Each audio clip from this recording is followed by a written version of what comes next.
And welcome to the Cardinals Nest. This is the show where we talk St. Mary's University athletics. I'm Dean Beckman, the faculty athletics representative for St. Mary's. My co-host, as usual, is Donny Nadeau, our sports information director. And once again on the Cardinals Nest, he was a guest once, but twice this year now. We've got our head women's soccer coach, Nick Rizzo. Nick, thanks so much for being on the program. And Donny, we have to have Nick back on because we're down to our final week of the women's soccer season, the regular season. But for the first time, I guess ever, we can talk MIAC postseason with Nick. Yeah, it's going to be fun. And I know Nick and I have had some conversations already, and it's very exciting. And first off, Nick, congratulations on earning one of those 6 spots. And I know there's 2 games left in the regular season that you're focused on, but have you had a chance to just think, hey, we've done something that no St. Mary's soccer program has done, and that's make the MIAC tournament?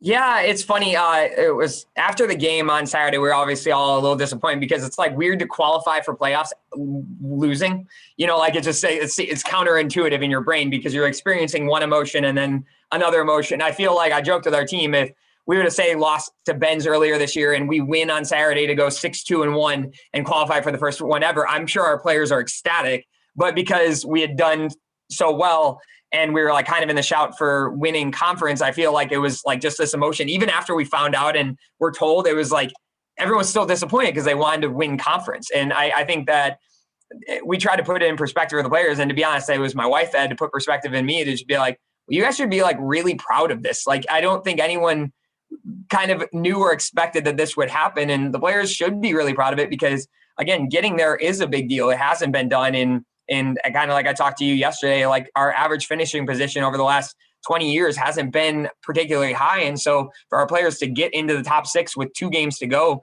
it's kind of cool. I mean, it's definitely, I feel like I need to do a better job about enjoying it because like as a competitor, you want to win every game, but understanding that that's probably not possible and just be excited when you have these special moments. Well, and what's interesting is, yes, you're in the tournament, which is number one, but there's still a lot to play for in 2 games. Certainly, you need some help in order to win the regular season title, but it's not out of the realm of possibilities. And you could finish anywhere from 1st to 6th with 2 games left. So there is that celebratory feeling, but you still have to focus on these 2 games, and neither of them are going to be cakewalks for you. No, absolutely. And I think that that's going to be the very interesting thing is like there's so many really impactful games left to go. And I think the going to be the biggest challenge for us is against tonight, for tonight, we're playing against some McAllister team that's not in, but also could finish as high as 3rd. And so it's one of those things. So they're fighting for their lives.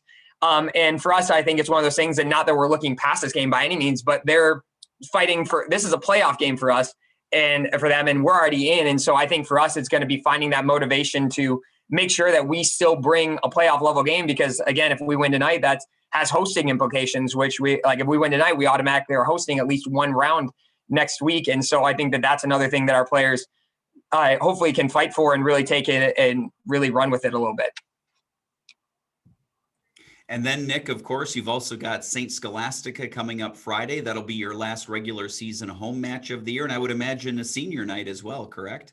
Yeah, that will be the day that we honor our seniors. And we're really excited. I think this group is a really special group. I was talking with a few of them the other day where it's like when they chose to come to St. Mary's, like St. Mary's had just come off of a 12th place finish in conference. And by the time they've left, like at the very worst, they're doubling what that was. And I think the year before they came, I think there was 0 conference wins and there's a bare minimum of 6 this year. And so just to show them like, hey, like you really were a big catalyst in this process and this turn to be a team that's not only talked about in the conference, but in the region now, which has been really, really cool. Can you talk a little bit, you've gotten now a year and a half, I'll give you a year and a half with this group, and just what makes this group so special? I know I've enjoyed dealing with them, for the last 4 years. And I commented to Melina and Cassie Arriaga both that I remember speaking to Dean Beckman's class that they were in when they were freshmen. And it felt like it was just yesterday, and here they are, seniors, and like you said, have really done some amazing things. What is it about this group that makes them so special?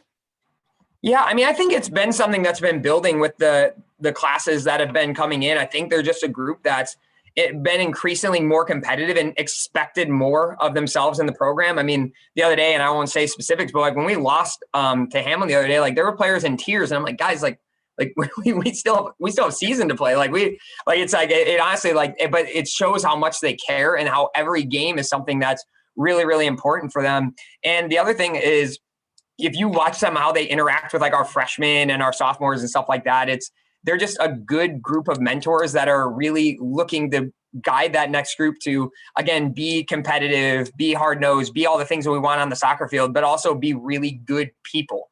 And I think that this class has a bunch of really good people that you can look to be good role models and really take like people to the next level. What about if you could just think a little bit about last year? You played 6 games, 3, 2, and 1. And I know when we talked earlier, the envision was we want to get to the playoffs. Did you see this season coming after last year? I think we saw like the potential for it. Like when we looked across the conference, like obviously St. Thomas was undefeated in the spring, St. Kate's was undefeated in the spring.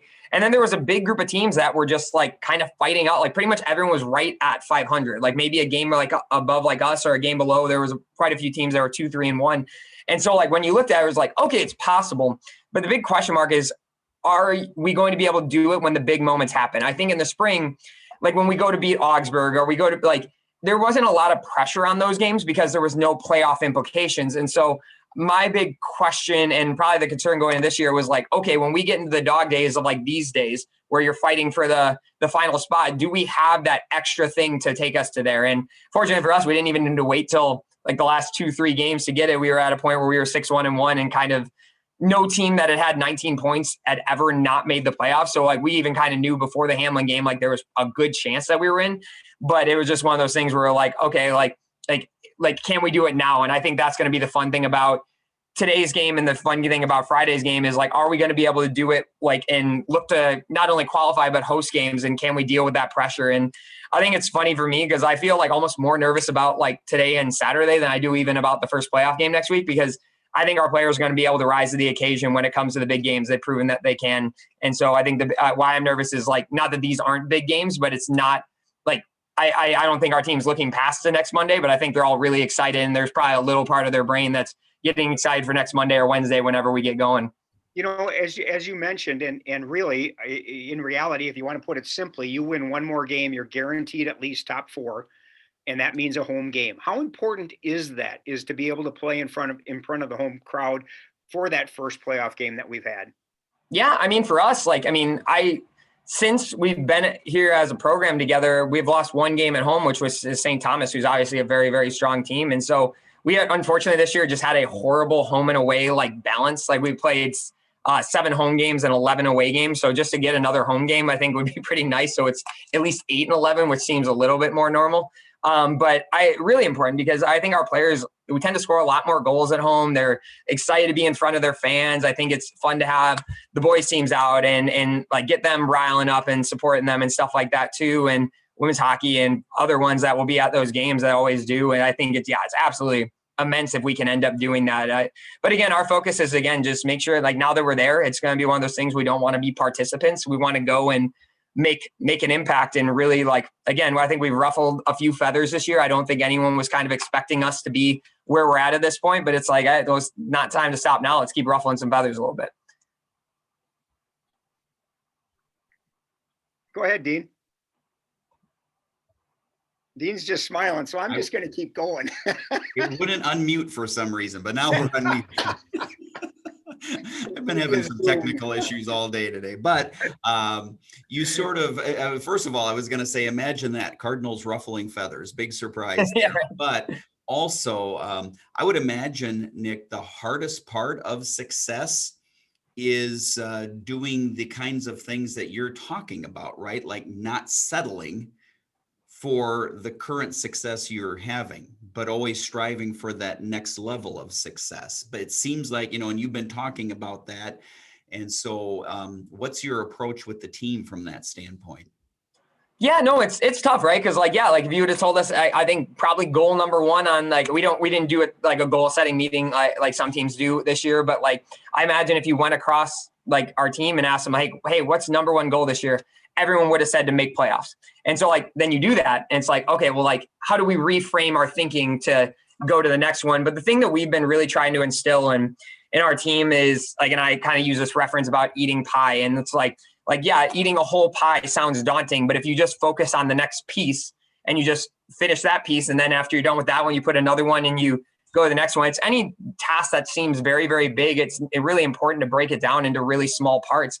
And so for us, I think the thing that we've done well so far this season is, and not that we get lost and sometimes look a little bit too big, but I think the nice thing is we've really done a good job of focusing on the next task at hand. And that's what we're going to try to do tonight is really just, again, don't think about Scholastica. Don't think about playoffs Monday or Wednesday next week. Let's just really focus on being our best selves against McAllister and try to do that. Because yeah, it is easy to get caught up in all of it. Like when you see the regional rankings and you see like all this stuff, it's easy to get caught up in it. But I think I was a college athlete once, and I remember getting caught up in it as well. But I think the coach I had did a good job of making sure that we always looked at the next game. Hey, let's be 1-0 again.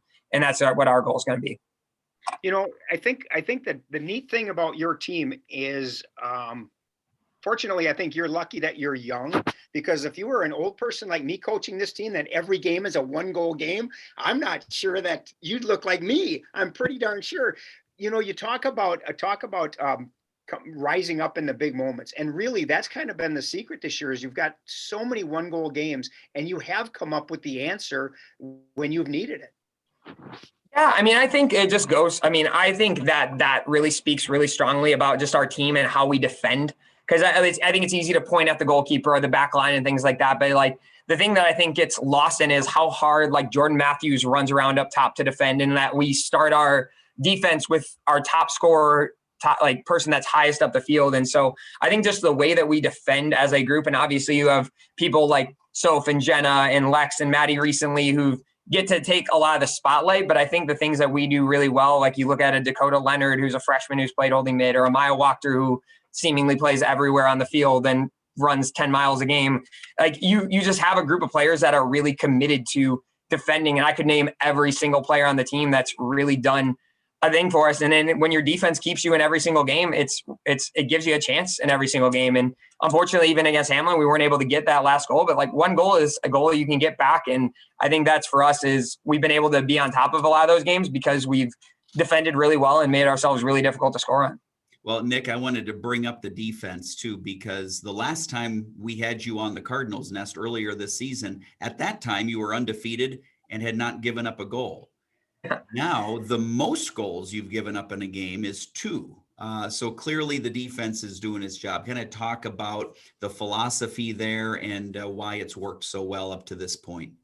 Yeah, I mean, first, give a ton of credit to Lisa, my assistant. She's the one that primarily works with the goalkeepers and the defenders, and I think she does just an awesome job. And the big thing that we talk about is principles. Like the game might look a little different every single game, whether it's formation or system or how they tend to attack, but our principles stay the same. And that's the thing that I think she's done an amazing job is like we just have like essentially like 5 core principles that no matter what situation happens in a game, you at least know how you should as an individual be reacting to it. And so, and again, I think we have a really good group that's bought into it too. I mean, I think we have some phenomenal athletes and some phenomenal players, but I also don't think like if you broke us down 1 versus 1, like I think if you put us against a bunch of teams in the conference, you make us play 11 1v1 matches. I don't know how many of those we win, but I think we have a really good collective unit that's bought in and helps each other and talks. And so hopefully that if our players listen to that, they don't take offense to that, but it's just like, it doesn't mean that we're the best individual players. It sometimes just means that we're a very good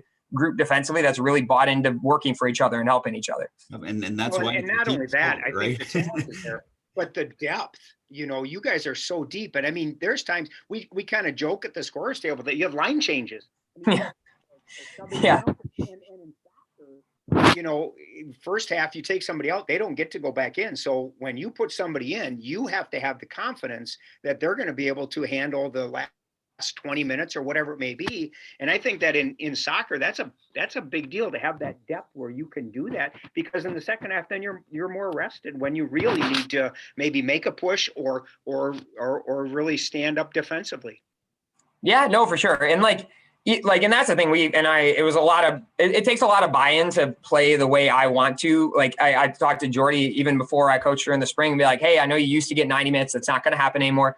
Probably going to be looking at 65, 70, which is still a lot of minutes, but it's like, we want you to be scoring later in the games as opposed to always against non-conference teams are always early. And like, if you look at some of the big goals that she's had, against Concordia, it was in the 87th minute against St. Kate's on the road. She scored one in the first half, obviously, but then she scored really late. And then Maya Wachter scored in overtime.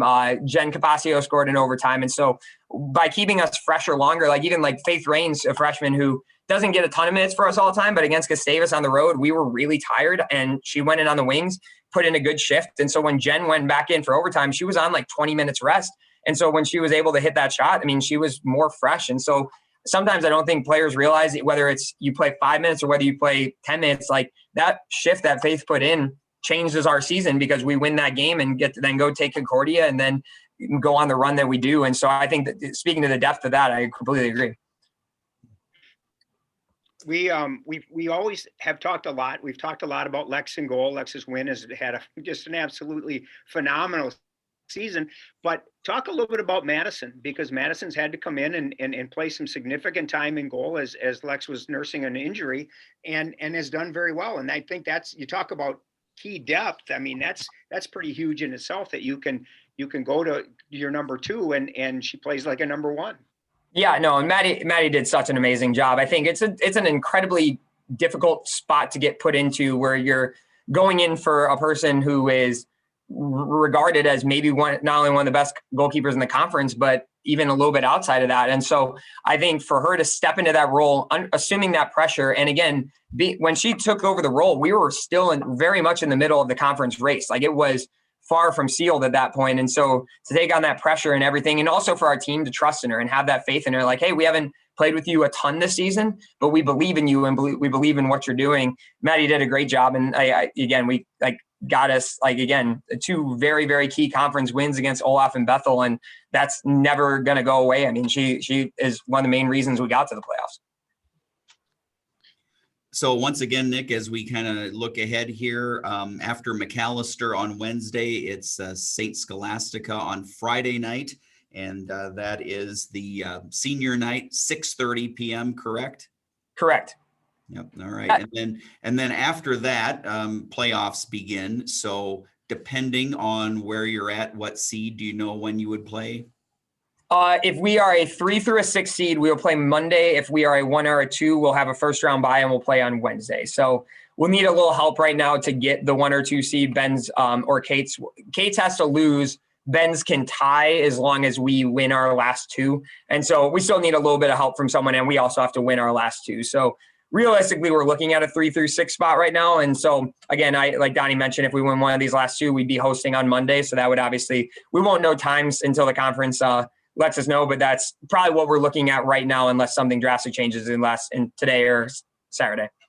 Well, let's revisit this clinching of the playoffs again, because I think it's phenomenal. And we talked yesterday, and I think one of the things that's important is, and I know it's hard because there's still 2 games left, but we want this to be expected. We want this to be a yearly thing. But right now, as you mentioned, it isn't. This is very, very special. And I think that your players, as I tell the seniors on senior days, you got to stop for a minute and smell the roses and be happy with the accomplishment that you have. Are you able to let them do that? Yeah, I think so. But to their credit, they're not satisfied with this at all. I think that's been the cool thing is and I kind of mentioned it earlier, but we don't want to be participants next week. We want to be a team that goes and we don't want it to be oh, St. Mary's had this great regular season, got into the playoffs for the first time, and then lost in the first round 3-0. We want to be the team that goes into the first round and really asserts ourselves. And I think that's been the cool thing is I think our team's obviously happy about it, but I think going into next week, and you can hear them say it, and that doesn't mean that we can't get beat. But a lot of them, as I've heard the conversation, is we can win these games. These are next week in the conference. There's no team that the first place team in the conference, we beat. The second place team in the conference, we tied. The Augsburg, we obviously lost to, but it was a 1-goal game at their place. And so it's like, all right, we're not out. Like, it's not like there's this team like in the conference this year that's just blowing everyone out and no one can touch. It's like, oh man, like this is still very wide open if we do the right things. Well, just a little tidbit, Nick, the last time St. Mary's was in the postseason, 1994, you won the first game at home. So, let's get that home field so we can repeat that. Well, that sounds like, I mean, we're going to try our darndest to make sure that happens. My last question, quick. I was looking ahead at the weather forecast, and I think we're in good shape. Donnie, get that stocking cap out. I was going to talk about that too. Oh, okay. Yeah, you're going to need a stocking cap, Donnie, because it is going to be a little chilly, but at least the weather should be mostly clear from that standpoint. But Nick, I don't know, does the cold weather play a factor in soccer as we get later in the fall? Do you have to take some of that into consideration in any way, shape, or form? Yeah, I mean, it's interesting, right? I think that it's one of those things that, I mean, it affects you as much as you allow it to affect you. I think that the more that you play in it and practice it and stuff like that, I mean, like us coaches are going to be freezing, to be honest, but I feel like the players, like they'll be running around just fine. I mean, I was fortunate enough to, as a player, play in some deep NCAA tournament runs. And so like there was one year, I think like when we were playing, I think it was Ohio Northern at home, that like the feels like temp was like 32 degrees that day. Like it was like we literally had snow around the field because we had to plow it during the day. And so it's one of those things that like I don't remember feeling like, I'm sure I was cold, but like you just play at that point. And so I think they'll be fine. Okay. Well, I just think it's ironic that you've got players from California, Washington, Madison, from Honolulu, Hawaii. This probably is a little bit of an adjustment for them. Now, granted, Cassie has been here 4 years, so she's used to it. But how about tonight? And I know the forecast for the McAllister game is really not very good. It's probably upper 40s and rain. Yeah. How do you make sure that your players are able to focus on the game rather than things that you can't control, the uncontrollables of the weather? Yeah, I mean, again, like the big message we always have is both teams are dealing with it. Like whenever there's wind or whatever, there's cold or whatever, poor refereeing or whatever it is, unfortunately, both teams have to deal with it. And so it's whoever handles the elements the best is typically the team that's going to be successful. And so I think once you take that mentality as like, okay, like this sucks, but it sucks just as much for them, then you get over it pretty quick because it's like, all right, like where everyone misery needs company sometimes. And so we're all miserable doing this together. Again, I think our players will be fine. And I think our coaching staff is going to be freezing. But I think all the people out there, like once you start running around, like you get into that first tackle, you slide through the ball the first time, like, yeah, you might be cold when you come off the field for a little bit, but it's like, then you go back on and you're fine. The coaches, again, it's going to be a struggle for us all. And like the support staff too, like Donnie, when you guys are out there, it's horrible, but like for the players, typically it's a go. Yeah, it's horrible out there. It's cold. Yeah. And Donnie's got to try to type in all of that. Well, Nick, I don't have any more questions. Donnie, anything from you? No, Nick, I just want to wish you the best of luck these next two games and looking forward to next week. I'm hoping it's a Wednesday home playoff game, and if not, it better be a Monday one. So good luck against McAllister and St. Scholastica, and let's keep this rolling. Let's do it. Let's just do it tonight. It'll make it a lot less stressful for us going to the last day of the year. Agreed. All right, Nick Rizzo, our head women's soccer coach. Again, congratulations on getting to the MIAC playoffs. Good luck as the regular season winds down and the playoffs begin. That's going to do it for the Cardinals Nest. Thanks for watching.